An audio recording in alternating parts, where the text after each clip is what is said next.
আসসালামু আলাইকুম। আজকে বাইকের খুব ইম্পর্টেন্ট একটা বিষয় নিয়ে কথা বলবো। যারা স্পোর্টস সেগমেন্টের বাইক ব্যবহার করেন কিন্তু এই বাইকটার সচরাচর আপনি খেয়াল রাখেন না, তো এই বাইকটার প্রবলেম হচ্ছে যে এটা রেগুলেটরে যে পানি ছিল, পানি খারাপ হয়ে গেছিল এবং পানি একদম শুকায় গেছে। তো উনি এই অবস্থায় দীর্ঘদিন বাইকটা চালাইছে, চালানোর পরে তার হেডের যে সাউন্ড ছিল, সাউন্ডটা পুরোপুরি চেঞ্জ হয়ে গেছে। এখন যদি সে তার হেডের কাজ করাইতে যায় অলমোস্ট 50,000 টাকার মতো খরচ যাবে তার।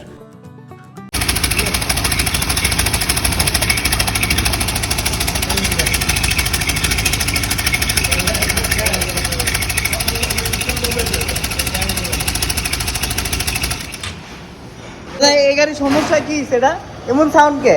এটা রেগোটা পানি মিস করছে ভাই, এটা পুরা হেড মার খেয়ে গেছে। এখন কি করা লাগবে? ওটা আমি তো রিপেয়ারিং চলো না, হেড পাল্টাই দিব। হেড পাল্টাই দিব?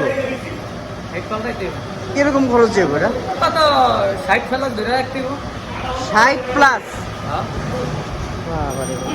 ভিডিওতে তো আপনারা বাইকের সাউন্ডটা দেখতে পারলেন। এই সাউন্ডটা খারাপ হওয়ার মেইন কারণ হচ্ছে তার বাইকের যে রেগুলেটরে পানি ছিল, পানিটার অবস্থা খারাপ ছিল এবং পানি একদম শুকায় গেছে। তো উনি এই অবস্থা বাইকটা দীর্ঘদিন চালানোর ফলে তার বাইকের হেডের যে সাউন্ড ছিল পুরোপুরি নষ্ট হয়ে গেছে। এটার পুরো হেড পাল্টাইতে হবে এখন। আর হেড পাল্টাইতে গেলে এই ধরনের গাড়ি জানেনই তো অনেক এক্সপেন্সিভ, অলমোস্ট 50 থেকে 60,000 টাকা খরচ যাবে। তো যারা এই সেগমেন্টের গাড়িগুলো ব্যবহার করেন যেমন GSX-R, B3, R15M, VR, তো আপনারা প্লিজ দয়া করে এই জিনিসগুলো খেয়াল রাখবেন যে রেগুলেটরের পানির অবস্থা কি আছে। লাগলে 10-15 দিন পর বাইকের রেগুলেটরে পানি চেক দিবেন বা আপনার ওভারঅল বাইকটাকে চেক করাবেন যে বাইকটা ওকে আছে কিনা, কারণ এইসব বাইকে যদি কাজ দরকার হয় সেক্ষেত্রে কিন্তু অনেক টাকা ড্যামেজ যায়। তো এটা খেয়াল রাখবেন সবাই। তো ধন্যবাদ সবাইকে ভিডিওটা দেখার জন্য। দেখা হবে পরবর্তী নতুন কোনো ভিডিওতে, নতুন কোনো ব্লগে। সেই পর্যন্ত ভালো থাকবেন। আসসালামু আলাইকুম। আর আপনি যদি আমার পেজে নতুন হয়ে থাকেন আমার পেজটাকে ফলো দিয়ে দিবেন এবং আমার একটি ইউটিউব চ্যানেল আছে রুহুল 0.2, ওই চ্যানেলটাকেও সাবস্ক্রাইব করে দিবেন।